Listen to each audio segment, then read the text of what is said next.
എസ്ര സിനിമയുടെ ആദ്യ ടീസർ പുറത്തു വന്നതു മുതൽ ഏറ്റവും വലിയ ചർച്ച ചിത്രത്തിലെ അദൃശ്യ കഥാപാത്രമായ എബ്രഹാം എസ്രയെക്കുറിച്ചായിരുന്നു. ശരീരമുക്തമാക്കപ്പെട്ട എബ്രഹാം എസ്രയുടെ ആത്മാവാണ് സിനിമയുടെയും ആത്മാവെന്ന് ടീസറിൽ നിന്ന് വ്യക്തമായിരുന്നു. ഇതിനിടെ എബ്രഹാം എസ്ര മോഹൻലാലാണെന്ന തരത്തിൽ വാർത്തകൾ വന്നു. ടീസറിൽ പുറംതിരിഞ്ഞ് തോൾച്ചരിച്ചു നിൽക്കുന്ന വ്യക്തി മോഹൻലാലാണെന്നായിരുന്നു ആരാധകരുടെ കണ്ടെത്തൽ.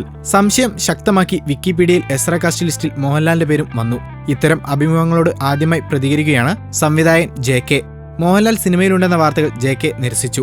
തന്റെ സിനിമയിൽ മോഹൻലാൽ ഉണ്ടോ എന്ന് ചോദിച്ച് സുഹൃത്തുക്കളും ബന്ധുക്കളും വിളിച്ചു. കുറെ നേരം ഞാനും സ്വപ്നത്തിലായിരുന്നു. അദ്ദേഹം സിനിമയിലുണ്ടായിരുന്നെങ്കിലെന്ന് ആഗ്രഹിച്ചുപോയി. എങ്ങനെയാണ് ഇത്തരത്തിലൊരു വാർത്ത വന്നതെന്ന് അറിയില്ല. വിക്കിപീഡിയയിൽ പേര് വന്നതും അറിയില്ല. എസ്രയിൽ മോഹൻലാൽ ഇല്ലേ എന്ന് JK പറഞ്ഞു. പ്രേതത്തെ കണ്ടു ഭയന്നു വീഴുന്ന ചിത്രമല്ല എസ്ര. ജൂതകഥകളിലെ മിത്തിൽ നിന്നാണ് ഈ കഥ. 2 വർഷത്തോളം എടുത്താണ് കഥ പൂർത്തിയാക്കിയത്. സിനിമാ സമരം വന്ന് റിലീസ് നീണ്ടുപോയതുകൊണ്ട് സ്പെഷ്യൽ എഫക്റ്റുകൾ കുറച്ചുകൂടി മികച്ചതാക്കാൻ സാധിച്ചെന്നും JK പറഞ്ഞു. കൂടുതൽ ഗോസിപ്പുകൾക്കായി ഈ ചാനൽ സബ്സ്ക്രൈബ് ചെയ്യൂ. ഗോസിപ്പ് ബസാർ.